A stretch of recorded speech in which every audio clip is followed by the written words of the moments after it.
de ponencia para no demorarnos en exceso por motivo de horario, que vamos regular de horario. Así que doy paso a la siguiente ponente, la doctora Chiara Evangelista, graduada en Ciencias Políticas por la Universidad de Torino, catedrática y profesora de Historia de América en la Escuela de Estudios Humanísticos de la Universidad de Génova. Está especializada en Historia del Brasil entre los siglos XVIII y XX, manteniendo varias líneas de trabajo que las tengo aquí, pero que no las voy a leer. Su producción es amplísima y también sería ocioso citarlas todas aquí. Cuenta con más de un centenar de publicaciones y ha colaborado en obras colectivas editadas en Italia, España y América Latina. Es una colaboradora habitual de muchas publicaciones españolas. Yo la veo asiduamente en el Bulletí Americanista de la Universidad de Barcelona.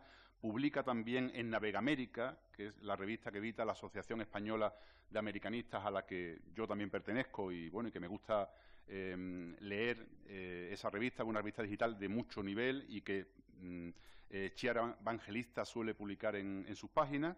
Y bueno, es un verdadero lujo disponer de su sapiencia y de su presencia aquí en España, en Extremadura y en esta sede de la Fundación Obra Pía de los Pizarro.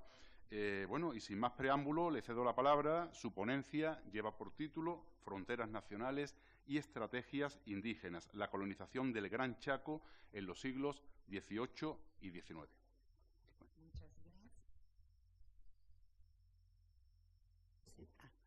Muchas gracias por la presentación y muchas gracias a la Fundación Obra Vía de los Pizarro, a su presidente por la invitación, por la acogida muy amable, a su directora que me acompañó en todo el percurso de mi viaje aquí. Bueno, mi español es muy malo.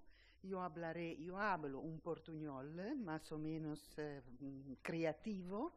Entonces pido disculpas desde ya, pero espero que vamos a entender lo que digo, incluso porque Portugal es muy próximo de aquí, entonces esperamos.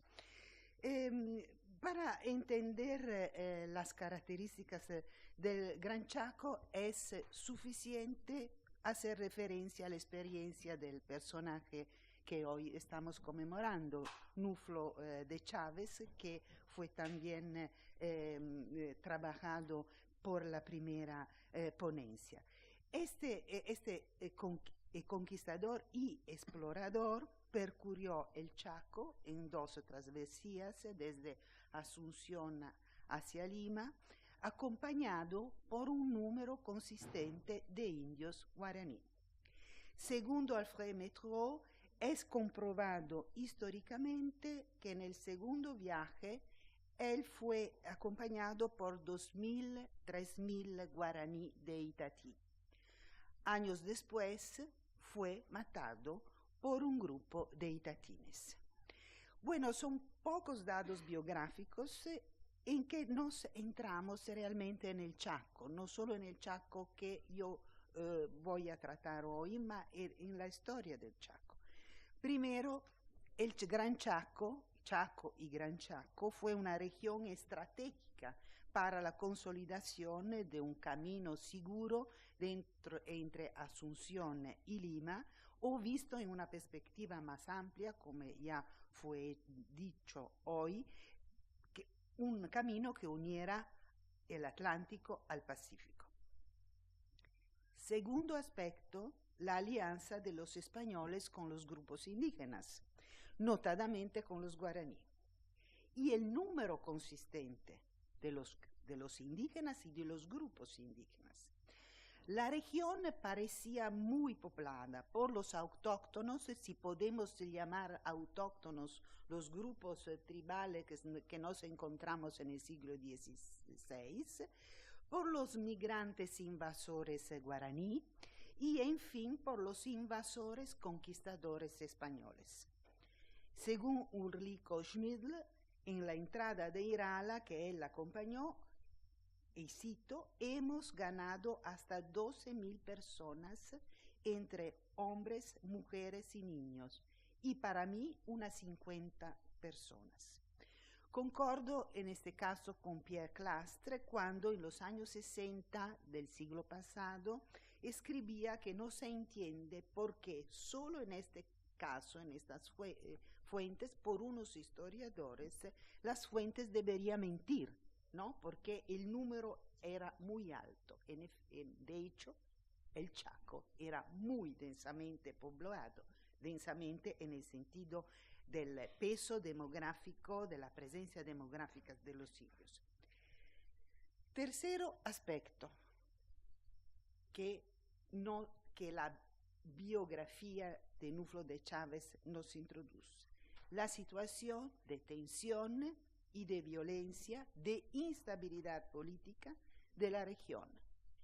El nuestro conquistador fue matado por un grupo de indios y tatines, los mismos que con gran entusiasmo la habían acompañado en más que 2000 por su propio provecho de la comunidad en la travesía del Chaco. Bueno, yo no soy una historiadora del Chaco, pero sí de aquellos grupos étnicos chaqueños que fueron entre los protagonistas de la franja fronteriza entre España y Portugal, en relación a las políticas de fronteras de la corona portuguesa y después de Brasil.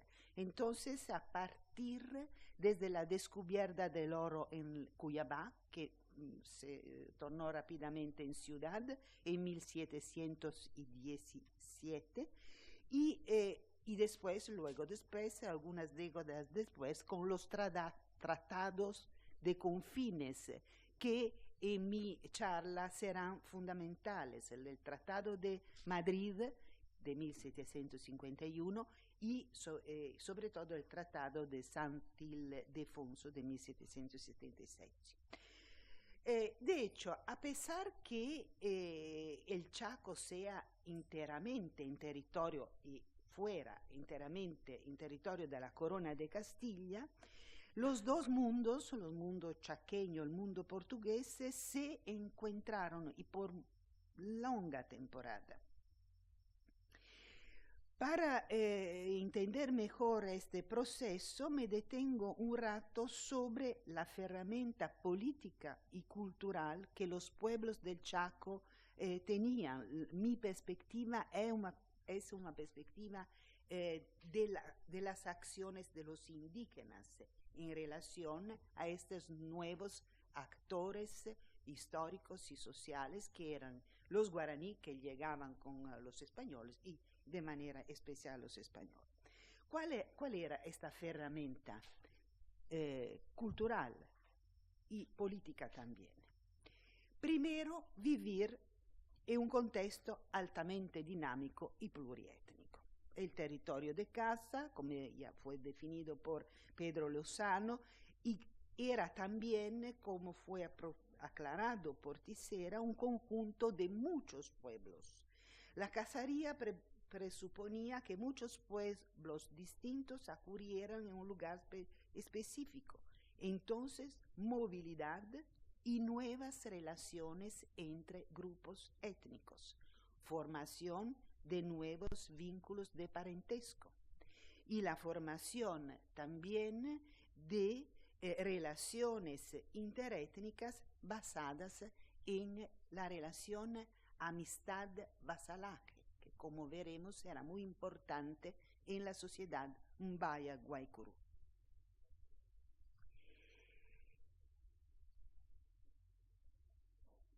Este era el primer punto. El segundo, el aspecto político. Este indefinido territorio de caza se definía muy bien por su visión política. Las decenas de grupos étnicos presentaban algo en común: tener relaciones comerciales con los otros, como ya escuchamos, pero al mismo tiempo rechazar toda estructura de dominación externa, de los incas, de la corona española, de las misiones católicas que fracasaron, sea las franciscanas que las jesuitas, con estos grupos, no estoy hablando de los guaraní. Con esos grupos que anhelaban a la dominación, los indios chaqueños podían hacer pactos o paces, o como se llamaban en Brasil y en Portugal, acta de vasalaje. Podían ofrecer mercaderías y esclavos indígenas o africanos, en el caso de encontrarse esclavos africanos, pero no aceptaban una situación de servidumbre y de aculturación, sea política, sea religiosa. Tercero aspecto, el punto de equilibrio entre el proyecto de los conquistadores y las características socioculturales de los chaqueños, indios chaqueños, que entre sí eran muy distintos. Aquí estamos tentando de hacer una esquematización. El punto de equilibrio, como pasó en toda la América, desde la inglesa, francesa, portuguesa y española, se encuentra en la institucionalización y práctica de pactos políticos, los que Abelardo Levaggi, en su obra fundamental, llama las paces. Y en su obra fundamental de Abelardo Levaggi, él muestra muchos casos de esta diplomacia hispano-indígena en el chaqueño también.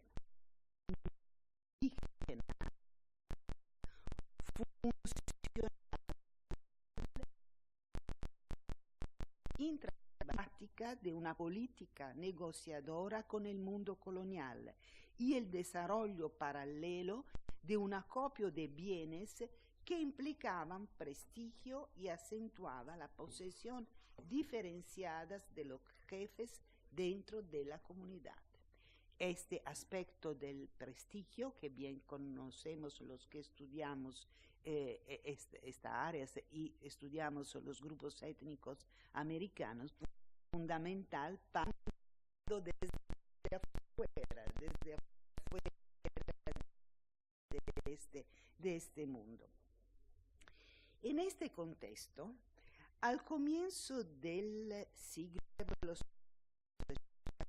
pequeños, los Payaguá y los que podemos llamar los Baya-Guaycurú. Sobre los Baya-Guaycurú hay una muy copiosa literatura para la denominación.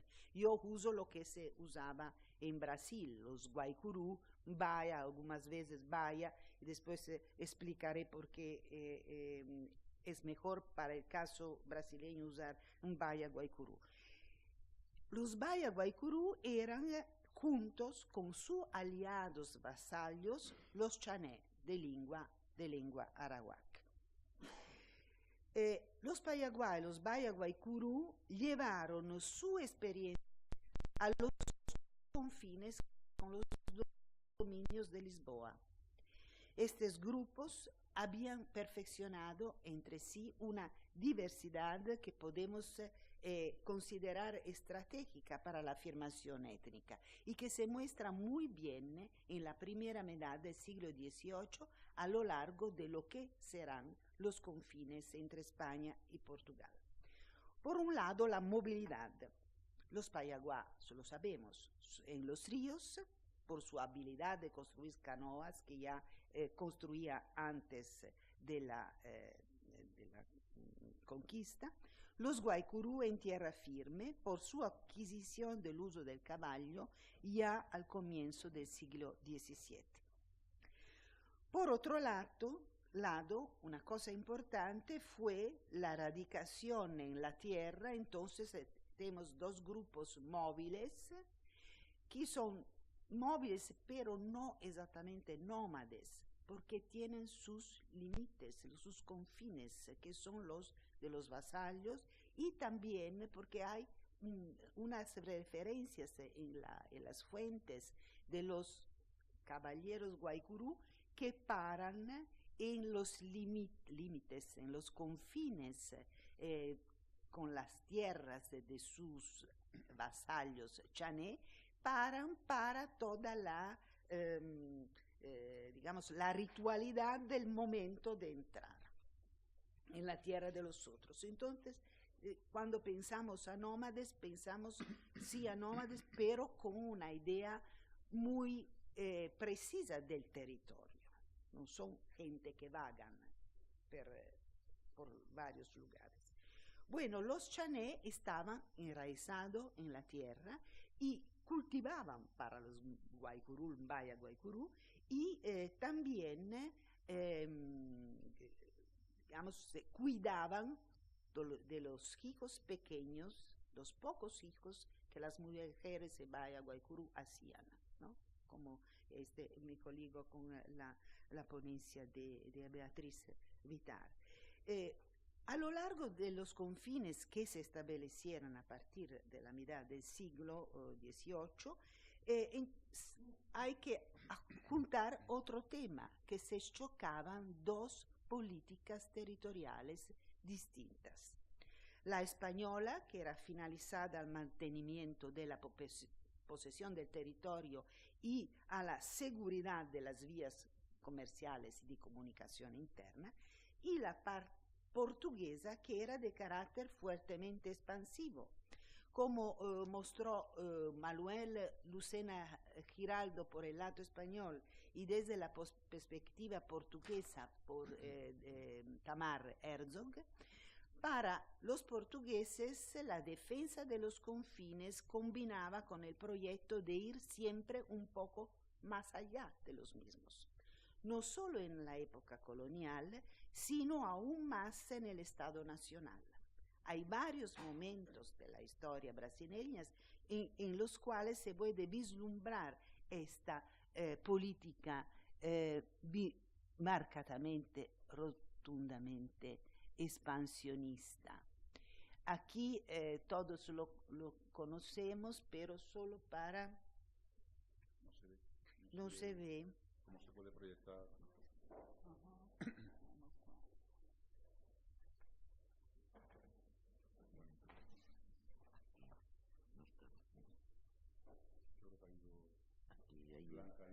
No, hay que poner la cosita, esa cosita que pero no hay. Sí. Bueno, no importa, no quiero tomar mucho tiempo. Todos conocen los mapas de Brasil, de América del Sur.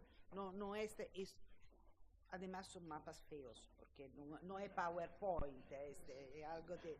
Entonces, bien, son mapas coloridos por mí.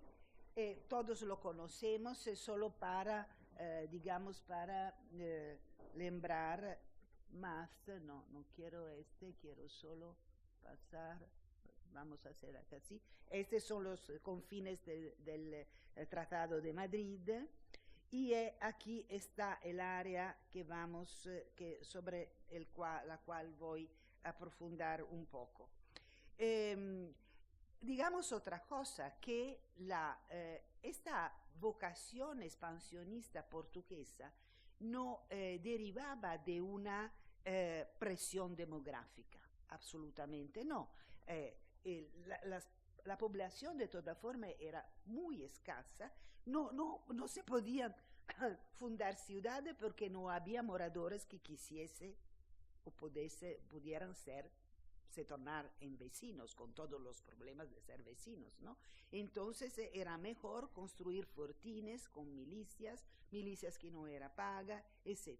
Entonces estamos en una situación que para un europeo podría parecer de desierto, pero un desierto muy importante, que no era desierto, no solo porque había poblaciones indígenas, más también porque tenía un proyecto político bien claro.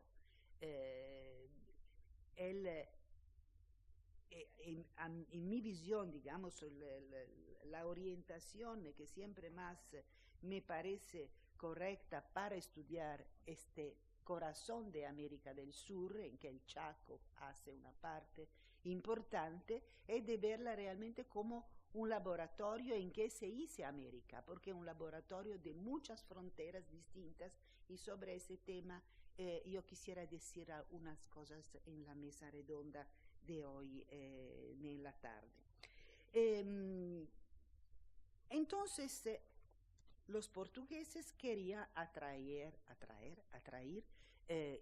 pueblos indígenas que estaban al lado español. Pero en el caso de los Payaguá, de los Bayaguaicurú, no fue así. Fueron estos dos pueblos que entraran en territorio portugués. Entonces, los portugueses no habían invadido nada de ellos. Fueron ellos que desde el sur llegaron hasta Cuiabá. Por así este mapa es interesante porque aquí tenemos Asunción y aquí Cuiabá. Son 1.500 kilómetros de destino, más o menos, son así.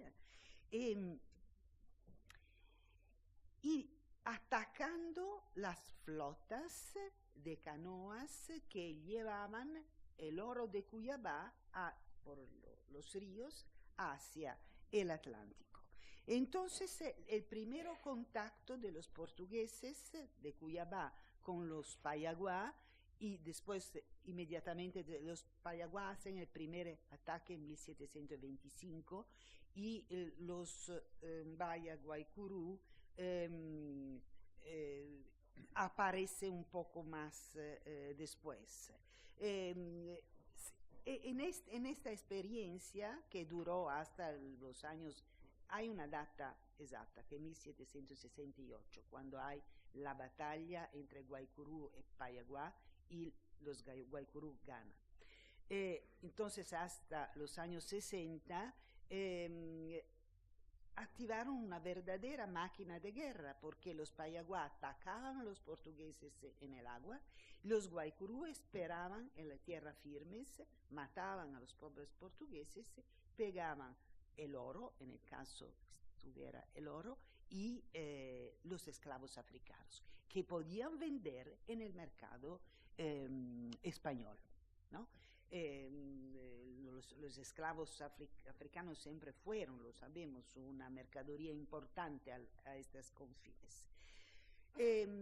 Hay unos casos documentados en que los Payaguá llegan a Asunción y cambian el oro y los esclavos. Es un proceso, una dinámica bastante complicada, pero dejan el oro portugués como nada para comprar un cuchillo, un plato, cosas así, pero para tener el rescate de una joven mujer portuguesa y de los esclavos africanos, piden plata. Entonces, plata en senso de artesanía en plata, de las iglesias.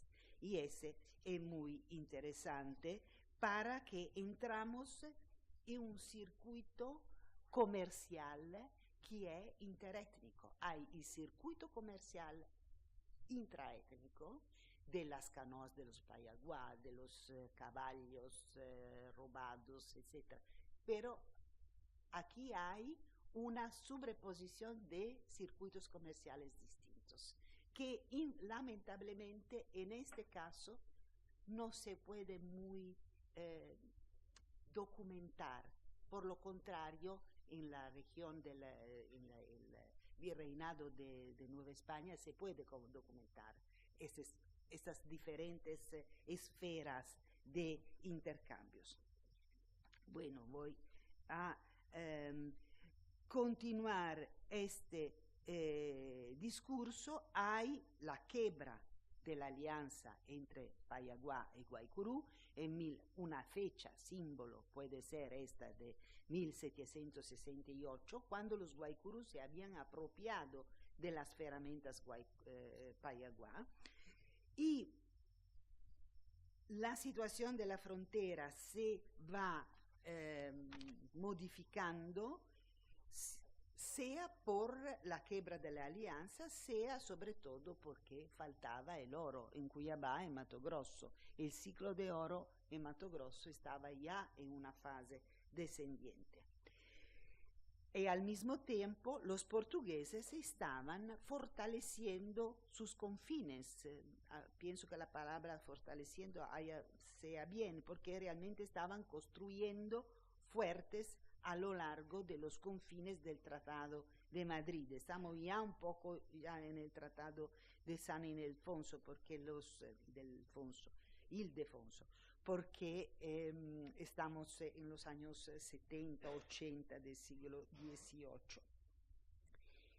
Lo que pasa en este caso, que en este momento, que los dos grupos que hasta aquel momento eran aliados, los Payaguá, los Bayaguaycurú, se separan territorialmente. Sabemos que los Payaguá se reducen en parte en la ciudad de Asunción, donde tienen un bairro de ellos por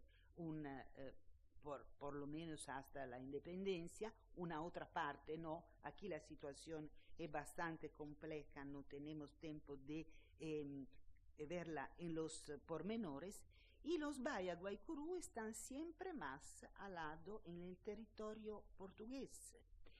En 1791 hay un acto de vasalaje de mucha pompa, no sé cómo se dice, de con una ritualidad muy exagerada, del cacique, del jefe guerrero que los portugueses llamaban Queima, al rey de Portugal. Lo que pasa que los Guaycurú continúan teniendo su movilidad territorial hacia el Chaco, no hay problemas, y hacia aún más hacia el sur, hacia Asunción, etc. ¿Y cómo lo hacen? Robando gado, vacuno y caballar a los estancieros españoles y llevándolo a los portugueses.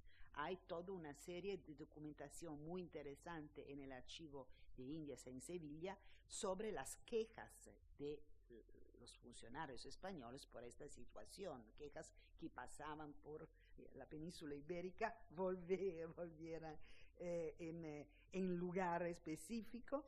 Y entonces los Guaycurú llevaban gado vacuno y caballar en territorio portugués, que o lo vendían o lo donaban, por ejemplo, a sus vasallos chané que estaban de los dos lados de los confines. Eran radicados sea en el Chaco, sea cercanos a los Guaycurú en territorio portugués. Este cuadro que ya cambió. En el siglo XVIII vemos, en 1725, el primer ataque de los Payaguá a los portugueses. Vemos cambios con la alianza con los Bayaguaycurú. Vemos la ruptura de la alianza y la separación política de los dos grupos. Con la independencia, con las guerras de independencia, hay otro cambio importante. Esta es una hipótesis que propongo aquí. En el momento de la independencia, los Payaguá, que tenían un bairro en Asunción, parecen desaparecer. Los viajeros europeos que pasan por allí en la mitad del siglo XIX dicen calmamente: los Payaguá son extinguidos. No lo son, porque nos lo veremos en la guerra del Paraguay 50 años después. Entonces, si no había más el rey, y ellos eran vasallos, aliados del rey, entonces el pacto se quebraba. Esta es una hipótesis por lo que pasó con los Payaguá, pero para mí es una certidumbre por lo que pasó en otros pueblos que conozco con profundidad, como los Bororo, que eran aliados de los portugueses contra los Guaycurú y los Payaguá, y como los mismos Guaycurú. Hay una vacación política, hay un vacío político. Si yo soy vasallo de un rey que no existe más, yo no soy más vasallo de nadie, no tengo ninguna interés. En el caso de los Guaycurú, empiezan los ataques de los Guaycurú a los fortines portugueses. Hay uno muy conocido de 1826 que se realiza aquí. 600 hombres Guaycurú atacaron los dos fuertes de Miranda y de Coimbra, fuertes portugueses. Mataron todo el gado vacuno. De esa manera los milicianos se quedaron en la hambre. Era gado vacuno que ellos mismos, Guaycurú, tenían robados a los españoles y llevado lá. Entonces tenía una cierta racionalidad en todo eso. Y mataron los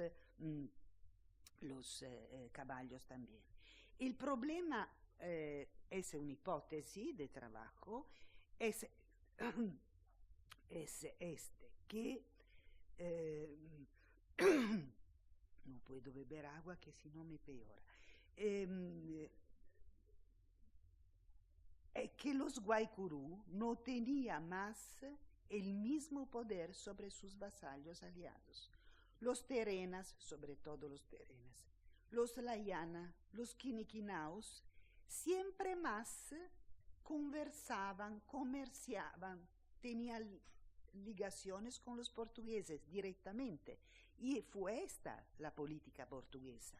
Era tener los Guaycurú más para llegar a los chané, que eran, digamos, campesinos y que producían bienes de consumación cotidiana. Y se puede ver esta situación de desagrados de los Guaycurú porque los Guaycurú empiezan a tratar mal sus vasallos. Es como si dijeran, me están tirando el poder de la intermediación, ¿no? entre vosotros, chané, y los portugueses, pero voy a recordar continuamente que yo, Guaycurú, soy superior a ustedes. Yo soy de una nobleza y supertribales, ustedes no. Y este se ve bastante bien en las fuentes portuguesas. En los años 70, ya dicho, los Guaycurú, después de un periodo de crisis económica porque y crisis también de prestigio, retoman su posición de prestigio al interior de los varios grupos étnicos con la guerra del Paraguay. Con la guerra del Paraguay, los Mbaya, como en Portugal, como en Brasil, ahora estamos en Brasil, en Brasil llamaban los jefes de los Guaycurú, dicen, aparecen unos Mbaya y toman la coordinación de los guerreros de la llana, terena, sobre todo terena, quiniquinao, etc. En este momento hay una resurgencia de la cheffería de los Mbaya Guaycurú, pero el regreso de la guerra fue traumático para todos, porque la tierra que había sido invadida por los paraguayos está siendo, después de la guerra, ocupada por hacendados estancieros portugueses, algunos que se distinguieran en la guerra del Paraguay, más sobre todo gente que podía tener la masa, no tanto de dinero, pero de control del territorio para empezar con una economía de tipo de explotación del territorio. Entonces, tanto los Mbaya Guaycurú que sus aliados vasallos se encontraron en una situación difícil. Hay unos textos en el archivo público de Mato Grosso, en Cuiabá, en que se testigua como unos terena, que eran los más próximos como vasallos de los Guaycurú, se presentan en Cuyabá con su uniforme de militar de la guerra de Paraguay, diciendo el tal brasileño ocupó no solo mi tierra, mas también mi aldea, ¿no? Este es un proceso que continúa, aunque los terenas logran detener un espacio que al final del siglo XIX este espacio todavía existe. ¿Y lo que pasa con los Baya Guaycurú? Pasa que después de la guerra de Paraguay no se llaman más, en el lado portugués, no se llaman más Guaycurú, se llaman Cadiveu, que son la parcialidad de los Guaycurú que se habían fijado en territorio portugués.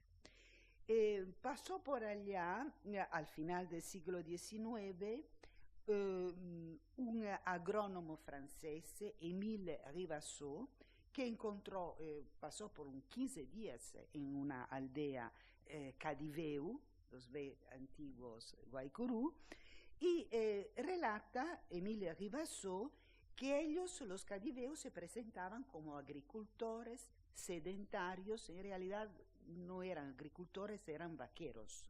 Nunca los cadiveos hicieron agricultura. Y agricultores desde siempre viviendo en Brasil. Nosotros somos brasileños, estas tierras siempre fue la nuestra. Tenemos en cuenta que Émile Rivasseau era un agrónomo, entonces, por lo que conoce un poco de historia oral y de dinámica de entrevista, podemos imaginar que estos cadiveos, bueno, nosotros somos agricultores, ¿no es, Beatriz? Y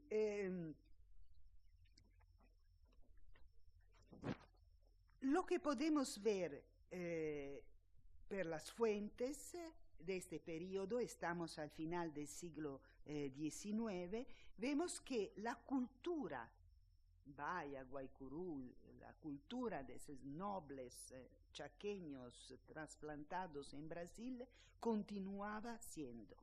¿Cómo podían mantenerlo? Tentando de mantener la misma estructura en casta de su aldea, de su sociedad, que al origen eran de nobles, guerreros y esclavos, los que las fuentes llaman de esclavos, que yo llamaría más de extranjeros, de extraños al mundo Guaycurú, Baya Guaycurú, o como queremos llamarlo.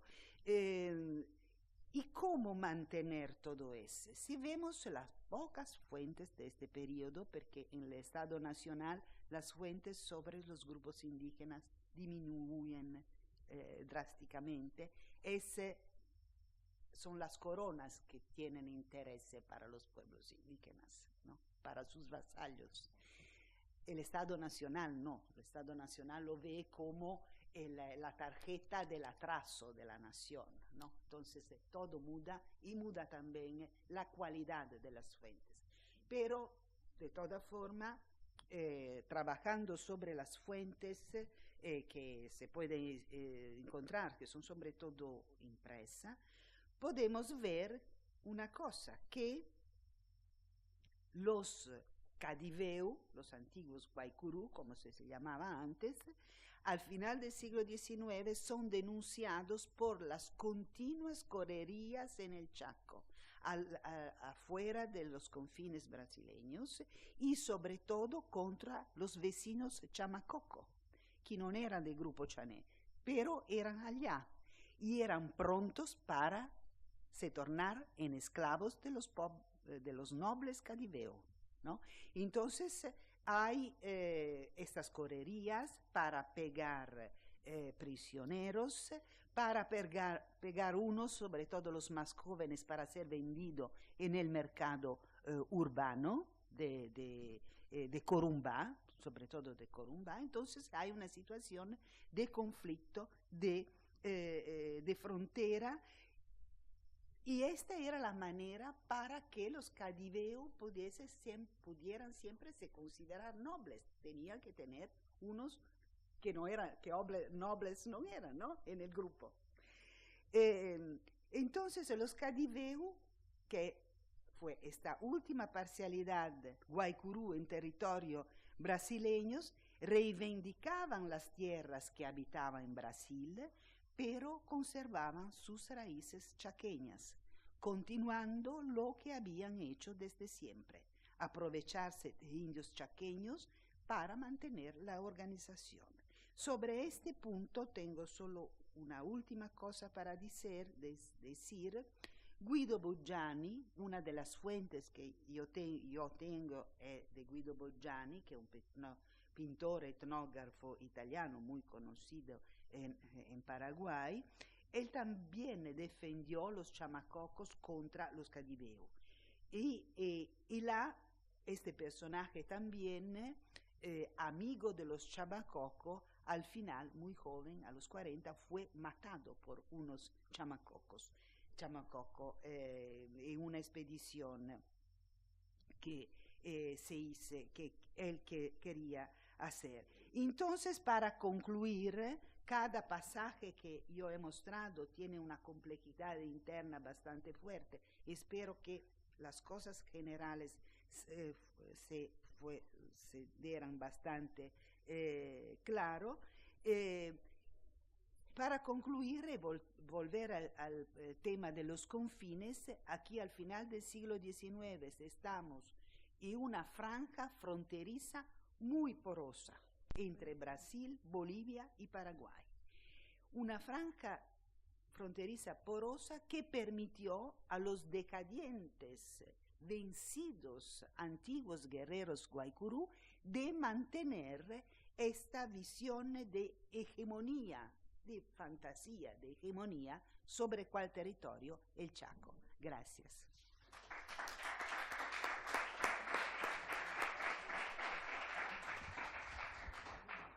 Bueno, tenemos unos minutillos antes de pasar a la siguiente ponencia. Si hay alguna cuestión. Bueno, yo personalmente, la verdad que como desconocedor del tema, ¿no?, me ha sorprendido la actitud tan activa que tenían todos estos grupos indígenas, ¿no? Lo mismo los Payaguá, que los Bororo, que los Guaycurú, activísimas, ¿no? Incluso, bueno, parece como que siempre los portugueses son los que ofendían y los que hacían, y ellos incluso llegan hasta ofender a los portugueses, a atacar a los portugueses, y cómo tenían una parte activa, muy activa, en la conformación de todo y en los conflictos, y eso me ha llamado bastante la atención. Una cuestión, eso sí que te quería preguntar, porque como abarcaba el siglo XIX, ¿qué actitud adoptan estos líderes indígenas con la independencia, con los líderes criollos independentistas? ¿Se movilizan en un sentido, en otro? ¿Tienen participación activa? Si me puedes aclarar este punto. Bien, el caso portugués brasileño es un poco distinto. A mi ver, este es un motivo por el cual es difícil individuar los líderes indígenas, porque Brasil pasó desde una monarquía para una otra, para un imperio. Entonces, la dinastía era la misma.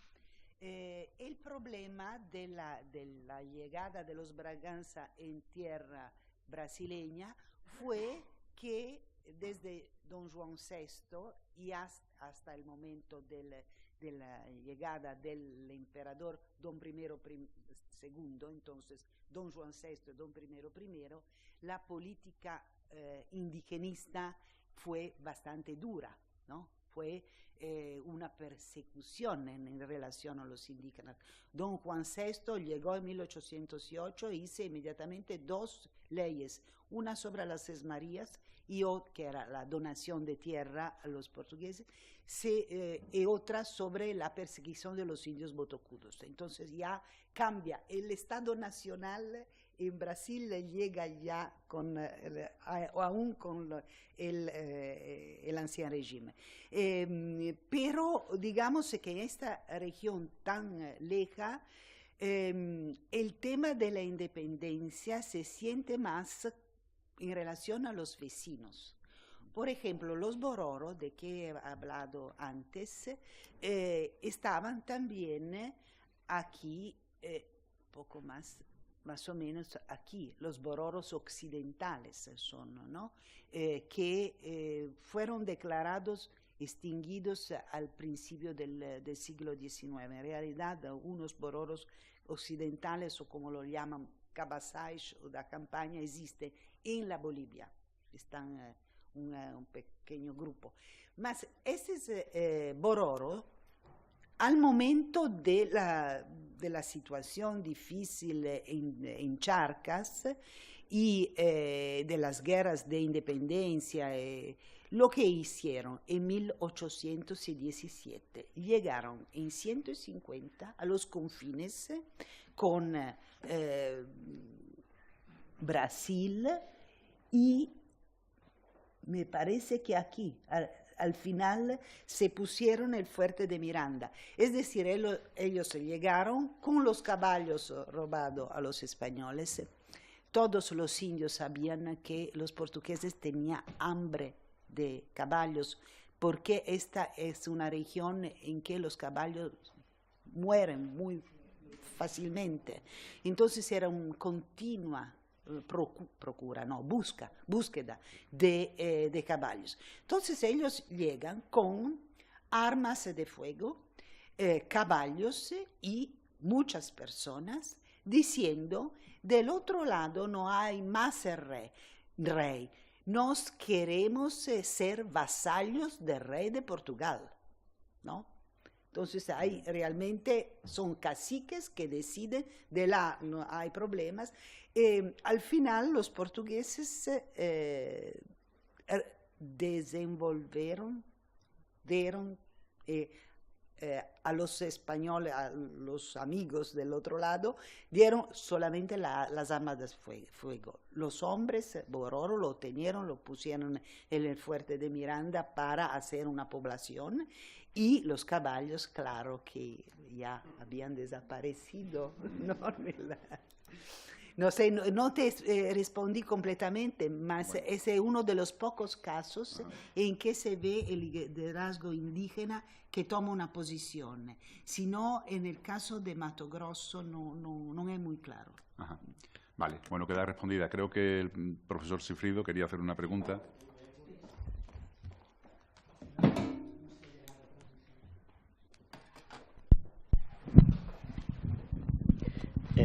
En primer lugar, lo que quería era agradecer a la profesora Evangelista que esta magnífica ponencia, pero sobre todo, en este caso es una anécdota, pero creo que la información le interesará a ella también, es que me ha hablado de mis compañeros de despacho con los que conviví durante 4 años, porque la curiosidad, la historia... las placas de las fotografías que hizo Guido Borgiani acabaron en Praga, se reprodujeron y es con la decoración de mi despacho durante los últimos 4 años. Y estaban allí conmigo y no sabía exactamente quiénes eran. ¿Cuál fotografía, por favor? Que acabo de escribir un libro sobre ese asunto. ¿Cuál es fotografía? Pues son una serie de fotografías en las que aparecen imágenes de los propios indígenas, de frente, de perfil. Ah, son los chamacocos. Los chamacocos aparecen, por ejemplo, con unas pieles de jaguar, imágenes del río. Son unas fotografías increíbles y están las placas que curiosamente están allí en Praga, ¿sí? Y muy modernas. Sí, exactamente. Fueron en Praga. No. Porque cuando Borgiani, esto lo sabe mejor nuestro colega, cuando Borgiani murió asesinado por unos indios Chamacoco y Vitoso, el material, Borgiani había trabajado muchísimo, era pintor y también fotógrafo. El material se desperdició un poco, entonces incluso hay material de Borgiani producido por Borgiani en todos los museos europeos de historia natural. En este caso, es este antropólogo amigo suyo, que se llamaba Fish, recolectó una buena parte, un escrito lo dejó Alfred Metro, 2 escritos. Hay últimamente un colega paraguayo, me parece que Braunstein, sí. Es argentino, que retomó, que publicó un otro que era inédito. Entonces todo eso llegó en Praga y continúa siendo de propiedad de los descendientes de este. Una curiosidad, Pau. Muchas gracias.